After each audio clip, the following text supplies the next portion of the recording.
Hi, this is Praios and I'm a professional gambler. And today I will share with you the top one tip pros don't want you to know, according to Phil Galfond. As you can see, it's his video. Although the thumbnail says top 5. Not sure why it's top 1. But yeah, let's see what this is about. Top 5 poker tips that the pros don't want you to know. That's a good one. Well done, Thomas.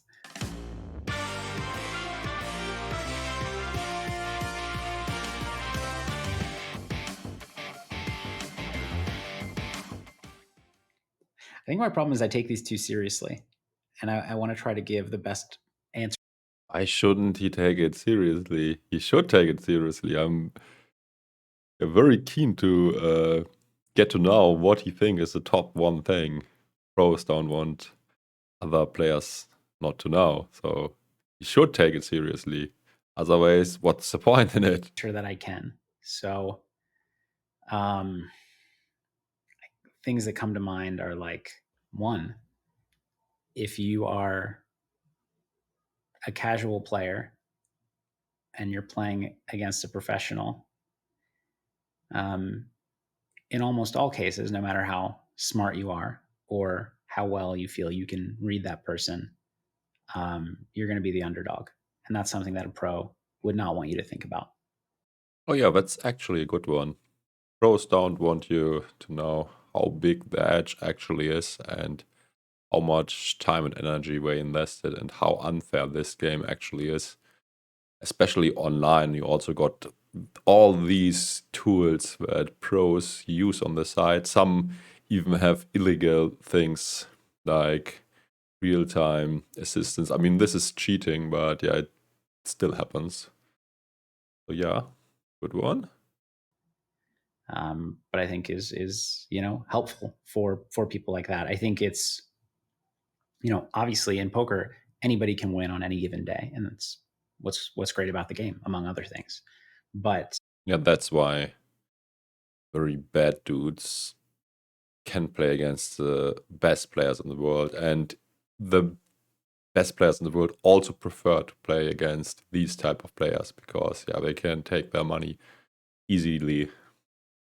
So yeah, but there's no other sport. I mean, if you call it a poker sport, where like an amateur can play the top pros. and I think if you want to play poker for fun and or to improve and challenge yourself, whatever the case may be, and you know that you're an underdog in the game or likely to be an underdog in the game, there's nothing at all wrong with that. And I've done that myself at times. But I think, oftentimes people play poker. I think that's a big mistake. I never go into games where I know that I'm an underdog. I mean, I might judge the circumstances wrong, but I never go in a game that I think is not plus EV. I mean, if the games, all games offered are minus EV for you, then you should not play at all. But usually, if you move down in stakes or table select well, at some point, games will get profitable for you. And yeah, you should try to improve and shift this threshold of profitability farther and farther up, so that you, let's say you start on 50 cent, $1, and if you constantly improve, you might be able to play almost every single table of 5-10 one day, even against Rex, and be profitable. Although, let's be honest, games with only Rex don't run that often nowadays. So let's move on.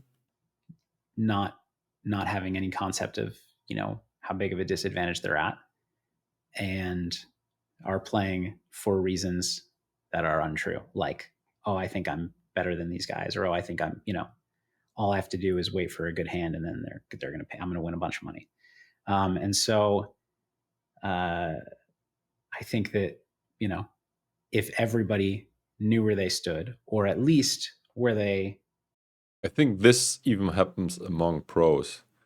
I mean, there's not that much heads up going on anymore, but it was the case that people were battling even on the biggest stakes for life-changing money, where each of the two opponents thought that they had the edge, and sometimes one of them was terribly wrong and lost a fortune or maybe even his entire bankroll.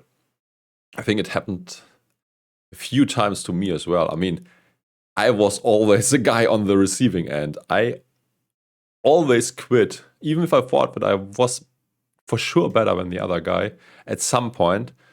If the results were too bad, I mean, it could just be variance, but I wasn't willing to take that risk. So if results don't match my expectations, I at some point quit, even if I think my opponent is terrible and I see a lot of leaks in his game. And yeah, I think everyone should do that. And yeah, some other pros went broke against me because they had this ego thing and thought that I am just a terrible bomber hunter, and they played me over and over and again, and at some point I never saw the guy again. So I assume he probably lost most or all of his parole. Or he lost maybe most of it and had to move down in stakes where I couldn't see him anymore. But yeah, this guy was basically battling me on 2K PLO very often before. And yeah, this should not happen to you. Don't let ego overrule your mind and your brain. And even if you are very sure that you are better than your opponent, at some point you might have to go to the side of caution. And I mean, there will be enough other spots, but you can't take them anymore if you don't have money left. So even if you think that you are better, quit at some point, because maybe your opponent is better and you just are not honest with yourself anymore. Maybe you are also on tilt, and psychological reasons also help him to beat you over and over again. I mean, once you go on a downswing, you will not be able to play a game anymore, and yeah, this will even increase the edge of your opponent if he has one. So yeah, keep all these factors in mind when you try to be profitable at poker. We're more aware of the chance that they are significant underdogs in the game. I think we'd lose some casual players, and pros don't like that. So that is the far and away top tip that pros do not want you to know. Now, of course, I mean, playing for fun, I feel like what's funny is I think in the mindset of poker pros, there's this like, they have a more negative kind of image in their head of basically like that playing as an underdog is a mistake. And I think it's easy because we're conditioned to think. I think so too, by the way. About all these things to advance our career, essentially.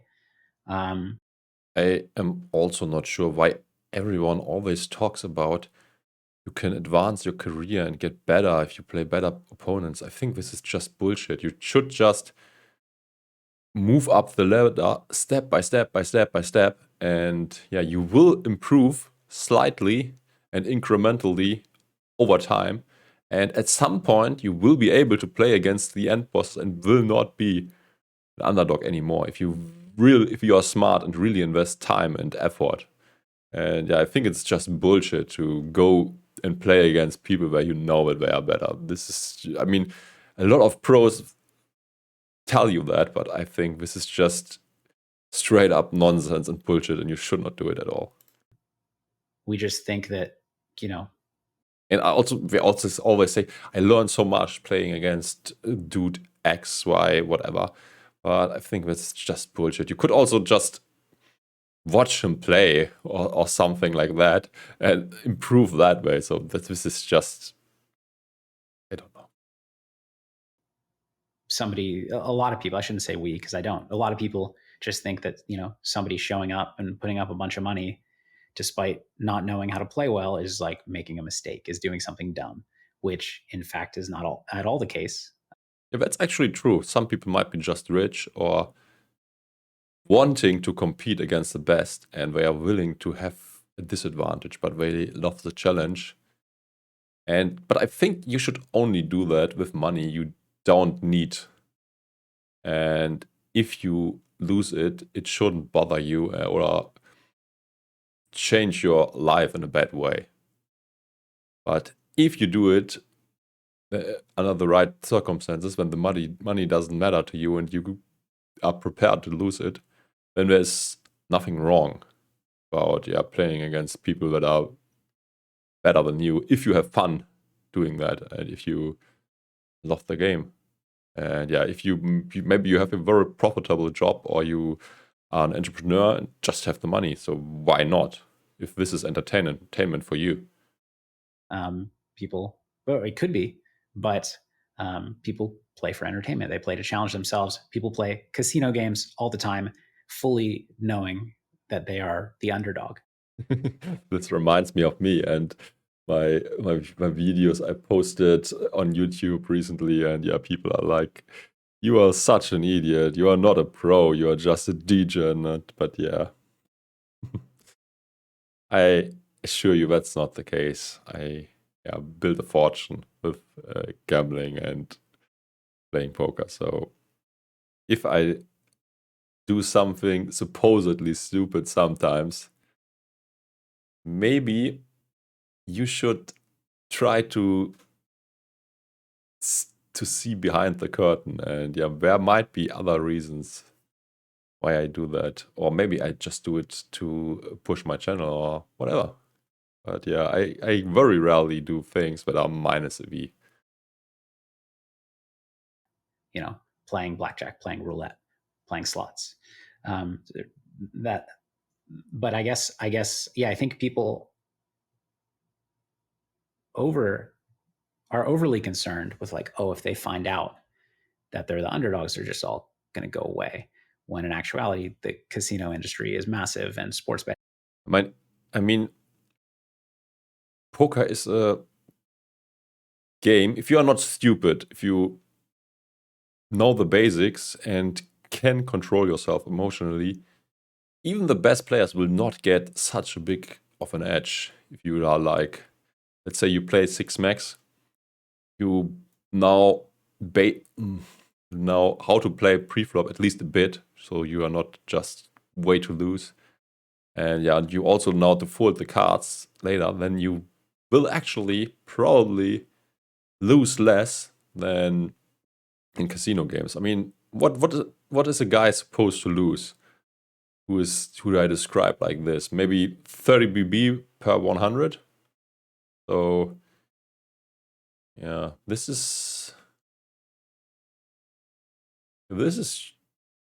cheaper than most casino games, because casino games, not many casino games just have like 1% disadvantage per round. So you can play 100 hands and are just expected to lose 30 big blinds. So poker is a very fair game if you are not completely terrible.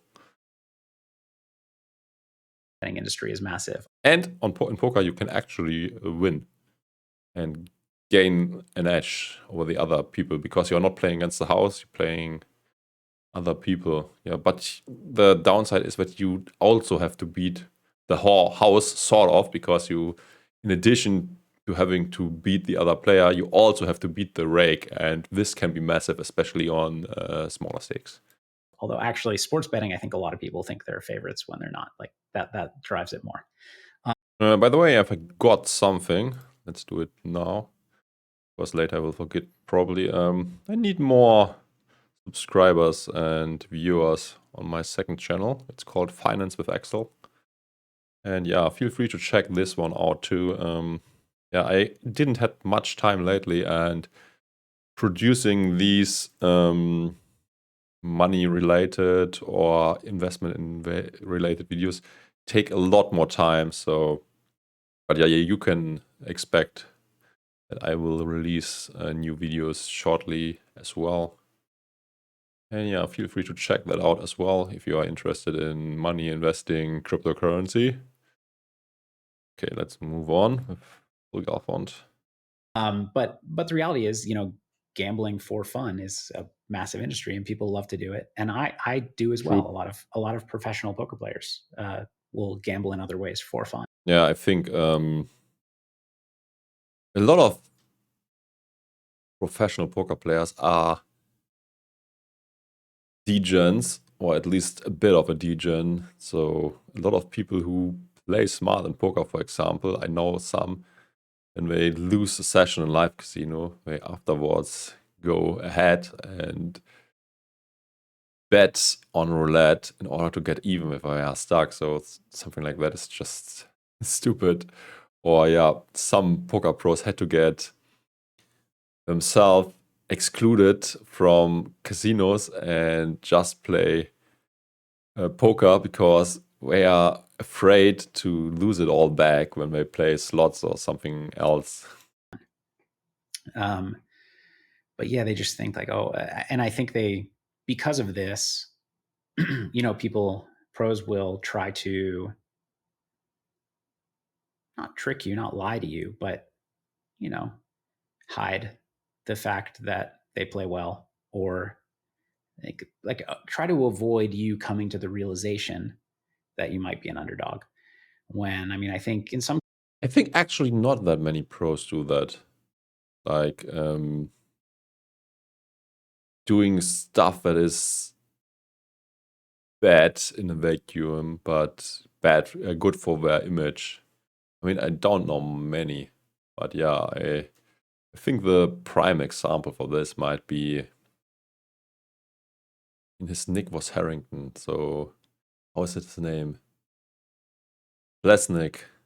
He was multi-accounting on a huge scale, and he always targeted the weakest racks. And back in the day, there were no table limits, massive heads-up games, and basically every bad regular could sit and wait for opponents, and they will get new accounts on a regular basis and then play suboptimally, but still better than the very bad reg.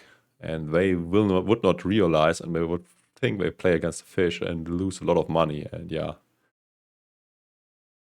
this is also definitely a shady strategy, but you could even do that without massive multi-accounting. There are networks with like 40 skins like iPoker where you can just go to another skin and then have a new nickname and do it over and over again, and then you are not doing something illegal. So that was a big thing back in the day. But yeah, nowadays heads up is almost dead and not played that much anymore. And also poker sites are way more suspicious, and security improved a lot, and it's not that easy to play with accounts of other people and don't get caught anymore. In cases it would lead people to stop playing. I think in most cases people are there to have fun, and the funny thing is, oftentimes when two pros are playing or a group of pros are playing, they all think they're the favorite, and one or two or three of them are wrong. So yeah, definitely. But this is the ego thing, or people being stupid. This is not that someone on purpose gets in a situation where he is minus a V2 learn or whatever. So we all do it. But yeah, I think, I guess what I'm getting at is, for those watching the video. By the way, don't know if you remember, maybe it's 10 years old or something. The Dur challenge, where Tom Dwan was challenging basically everyone in the world to play him heads up in No Limit Hold'em or Hot Limit Omaha for huge amounts. I think the minimum stake was 200, 400. And he also had a massive side bet with it, where he offered his opponents odds if they win over, how many hands was it? 100k hands, 50k hands? I don't remember the exact details, but I think this was something where he totally overestimated his skill. I think at this point, probably hundreds of people were better than him. Not all had the money, but yeah, many people should be able to beat him. Who are not professionals, or I mean, if you are, or semi-professionals, what I would want you to take away from this is, if you want to play for fun, do it. Great, fantastic, have fun. By the way, I think this is definitely true, but you should do it with money you don't mind about, as I already said. And I don't understand why people, if they play for fun, go up to high or mid stakes. They could just have the same amount of fun, at least in my eyes, if they just play micro stacks, where they also lose way less. So I don't get it. And if you want to play for fun and try to improve, I mean, you have to be very rich if you play like 5-10 or something for fun, at least in my eyes. Awesome. That's where I started, and that's where a lot of people started. But if you want to play because you think, everybody has an even chance and maybe you'll be the one that gets lucky tonight, or you want to play because you've got this theory, even though you've never really played, about how you can be better than everybody else, you're going to be an underdog. And if you want to still play, great, but make your decision with that in mind, so you're making a good decision for yourself. But as far as 4 other tips that the pros don't want you to know, I'm not even sure if this was a tip. So what is the tip? The tip is pros have a massive edge and I don't want you to know. Is it this one? I think so. and that's the main one. I think anything else is just, goes into the realm of poker tips and strategy, which I think is not really, in this, that's not the spirit of this question. Yeah, I think, it was a well done video. I mean, Phil Galfond is one of the best players in the world, at least in PLO. Yeah, I liked the video. Thanks for letting me use this one. And yeah, now we are already at the end. Yeah, thanks for watching, guys. Like, subscribe, share, follow, depending on the platform you are at. Also, don't forget to follow me on Twitter. And if you watch this on YouTube, yeah, consider to also follow me on Twitch and on my second channel. Yeah. Until next time, good luck at the tables. Bye-bye.